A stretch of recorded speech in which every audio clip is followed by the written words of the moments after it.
Salut à tous et bienvenue dans l'hebdo. On va commencer avec les liquides comme d'habitude. Chez Secrets Lab, on a 3 nouveaux liquides qui sortent chez Biggy Bear qui sont dispo en 200 ml et en 30 ml concentrés en 50-50. On a une menthe fruits rouges bubblegum. On a un raisin fruit du dragon et on a un cactus cassis mûr. Chez C'est Bueno, on a le Dubaï Chocovap qui sort, un liquide chocolat au lait, pistache et kunafa qui sort en version 30 ml. Ensuite, on a le Vape Institut Carnage Purple qui est dispo en 50 et en 100 ml. C'est le carnage original avec une nouvelle dimension, un peu plus fruité, un peu plus vibrant. Il met en avant un duo mûr-myrtille, avec la même fraîcheur que le carnage original. Ensuite, on a 2 nouvelles saveurs chez Millésime, le saphir sauvage et la menthe concon, intéressant, en 50 ml, qui sont dispo bientôt chez LCA.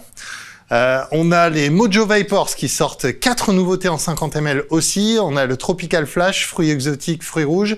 Le Electra Slice qui est un kiwi melon fraise. Le Dragon Lantern qui est un pitaya jaune framboise pastèque. Et le Blue Dye Boy qui est un cassis orange sanguine.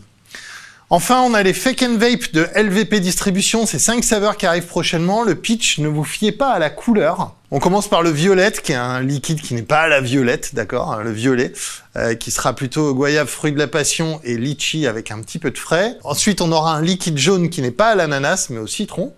Ensuite, on aura le orange, non, qui n'est pas à l'orange, du coup, qui est un pêche et fruit de la passion. On aura aussi le rose, qui n'est pas à la barbe à papa, mais qui est plutôt un citron fruit rouge frais. Et on finira avec le rouge, qui est un rouge, mais qui n'est pas à la pastèque, qui est un fruit rouge et grenade. En matériel, on aura la sortie de la Coolfire Z80 Nex, qui est le succès de la Z80.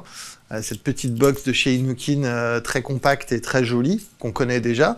Là, c'est la suivante. Donc, simple 18-650, 80 watts en puissance max. Puissance variable, bouton de verrouillage. La box aura une construction en alliage de zinc et en cuir. Et elle sera fournie avec un réservoir de 5 ml. Niveau actualité maintenant, on passe à la Belgique. Les produits du tabac et du vapotage sont retirés des étals. La loi est entrée en vigueur le 1er avril 2025 en Belgique. Tous les magasins sont désormais contraints de retirer les produits du tabac et de vapotage de leurs étals.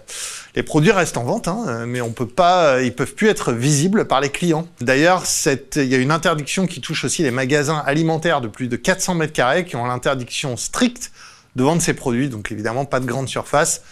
Tout ça par mesure de protection de la jeunesse. Donc depuis le 1er avril 2025, les clients n'ont à leur disposition qu'une simple liste normalisée de produits indiquant le nom, la marque ou encore le prix. La Belgique le confirme par ses multiples mesures d'interdiction. Pour elle, le tabagisme ou le vapotage, c'est du pareil au même. Aussi, après avoir interdit la vente en ligne, banni les cigarettes électroniques jetables, puffs et taxé les produits du vapotage, elle s'attaque maintenant carrément à la visibilité des produits elle-même. C'est vraiment scandaleux dans un pays où il y a encore 20% de fumeurs, de taper aussi durement sur la vape et surtout de priver les fumeurs d'avoir le choix et de pouvoir voir cette option. Quand on parle de liste normalisée, c'est une liste en Arial avec une typo normalisée, un peu comme un avertissement de santé sur les paquets de tabac. Et évidemment, pas de photo, pas de rien du tout, quoi. Juste le titre, le prix et basta. Et ensuite, si on veut voir ça, c'est caché derrière le comptoir. Je trouve que c'est, encore une fois de plus, taper sur la solution et pas le problème. Et en plus, ça augmente la confusion qu'il y a entre le tabac fumé et le vapotage, qui sont quand même 2 choses extrêmement différentes d'un point de vue santé. Mais on aime bien mettre tout ça dans le même panier. On va finir avec un proverbe belge qui est de bonne aloi. Ce n'est pas le cheval qui tire, mais l'avoine. Je vous souhaite une très bonne fin de semaine à tous et je vous dis à lundi pour l'émission. Ciao, ciao.